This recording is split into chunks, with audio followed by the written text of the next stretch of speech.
To be Wally Pipped is a common way to refer to the phenomenon of a player losing his starting job to injury. It's not fair, but it's reality, something we have seen happen to a ton of NFL quarterbacks. Who was Wally Pipp? As the legend goes, the Yankees first baseman showed up to work on June 2nd, 1925 with a splitting headache and was told to take the day off. His replacement was third-year player Lou Gehrig. Wally Pipp never got his job back, and Gehrig collected 7 All-Stars, 2 MVPs, a Triple Crown, and 6 World Series titles. So today, we will learn of the QBs who got Pipp slapped into oblivion, never getting their jobs back after getting hurt. And that's coming up right after this. My neck and my back. Let's set the ground rules. The player who replaces the starter cannot simply be a starter in waiting. In 2018, Browns quarterback Tyrod Taylor was injured in Week 3 and lost his job permanently to Baker Mayfield, and Tyrod is his preferred pronunciation. But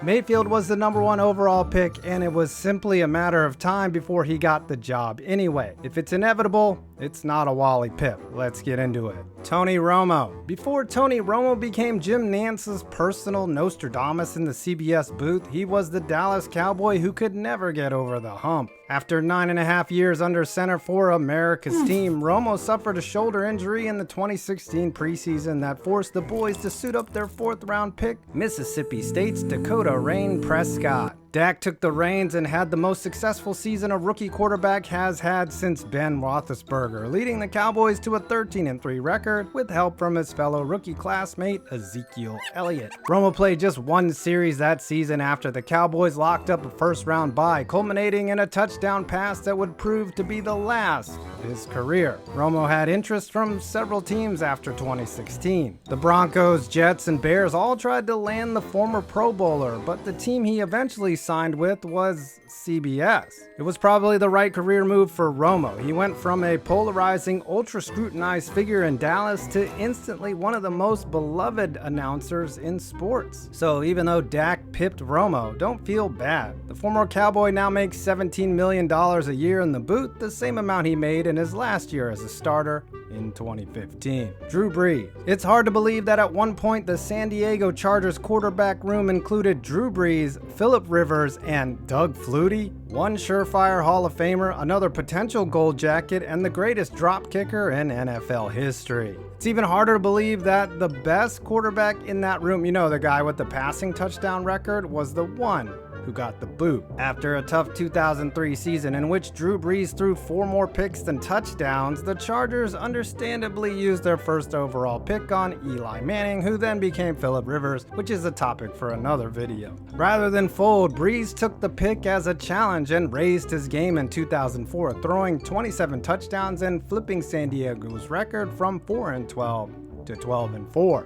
A free agent after the year, Brees was scheduled to make a metric boatload of money, but even with Rivers waiting to flow, the Chargers tagged Brees and made him their starter for another year. In his 2nd straight contract year, Brees once again put up big numbers and had the Chargers in the playoff hunt, but in the final game of the season, he took a big John Lynch hit to the shoulder and tore his labrum. That sounds bad, but it's his shoulder. It was like a car plowing into the living room the day before you sell the house. The Chargers were actually willing to keep Brees, but gave him a rather insulting contract offer, and the future Hall of Famer chose to go to New Orleans. Rivers took over and started 14 years for the Chargers. Brees, 3 years his elder, is now in year 15 with the Saints. This is one of the rare cases of Wally Pipping in which the Pippee came out on top. It's simple. Brees won a ring, and the Chargers didn't. Trent Green. We will rally around Kurt Warner, and we will play good football. That was the rallying cry of Rams head coach Dick Vermeil when he lost his starting quarterback Trent Green in the 1999 preseason. It turns out that what looked like a catastrophe was a stroke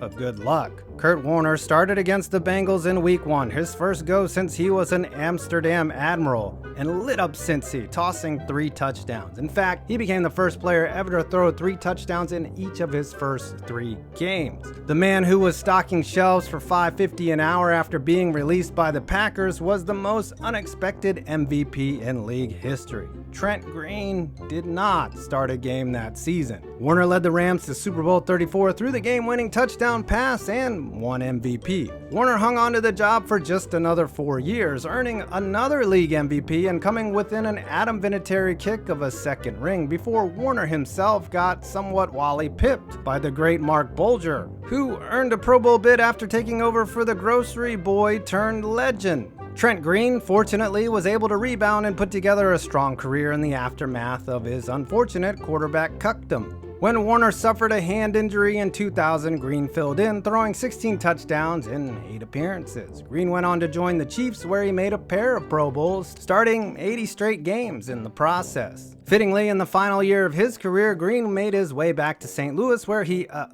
threw 0 touchdowns and 6 interceptions. That year, Kurt Warner made it to the Super Bowl. The NFL, NBA Finals, and college ball all at once? Am I dreaming? We've gone from zero to sports. And let's celebrate! Winning season has returned at MyBookie. Join now with promo code POINTS100 and get your first deposit match, dollar for dollar, all the way up to $1,000. I didn't say that wrong. From money lines to spreads, game totals, and winners, just like the array of sports happening right now, it's all here. Plus, it's not too late to get in on the Super Contest, where for only $10 you can win big, like $100K and prizes big. Every play you want to make is at MyBookie. Make your picks, win big. Collect that Skrilla. Winning season begins today at MyBookie. Don Majkowski.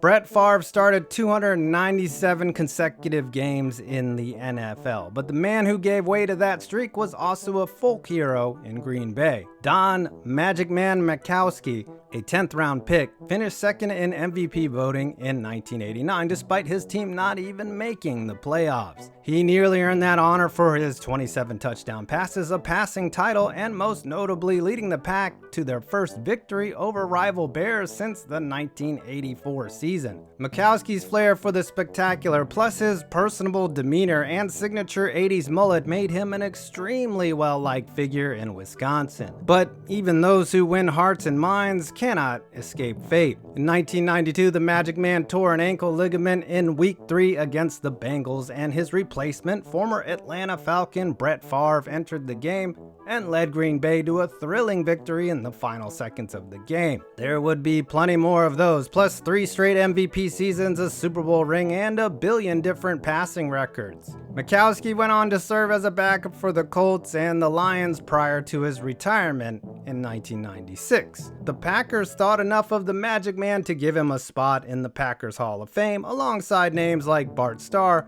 Reggie White, and of course, the man who pipped him. And now for our number 1 Stone Cold Pip, Drew Bledsoe. What appeared to be a run-of-the-mill hit by Jets linebacker Mo Lewis turned out to be the most significant sliding doors moment in NFL history. We know the Tom Brady story, so instead of recapping the 199th overall pick story ad nausea and having to endure a picture of his accountant body at the combine, let's focus on the guy he replaced in New England. Drew Bledsoe wasn't a 6th round pick. He was the first overall selection out of Washington State in 1993. Blessed with a rocket arm and height that would make John Elway's legs buckle, Bledsoe established himself as the franchise quarterback in Foxborough, earning 3 Pro Bowl bids in the 90s, a passing yard title, and an appearance in Super Bowl 31, where, despite a valiant effort, he was defeated by the man who pipped our second Wally Pipp by using the Pipperfly effect. Bledsoe didn't exactly carry that momentum over to the new millennium.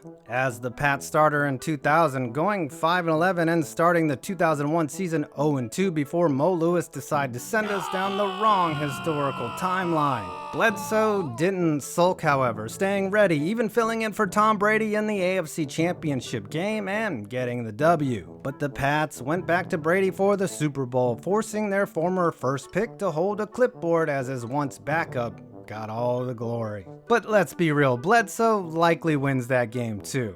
You don't think he could have passed for 165 yards and a touchdown? In fact, the Pats probably don't even have to send out Vinatieri. But the whole point of getting Wally pipped is that it just isn't fair. And of course, to make this thing come full circle, Bledsoe was benched in 2006 for our first Pip, Tony Romo. And you know what that gets? A damn son.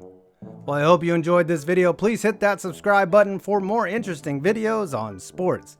I'm 5 Points Vids, and you made it to my next video.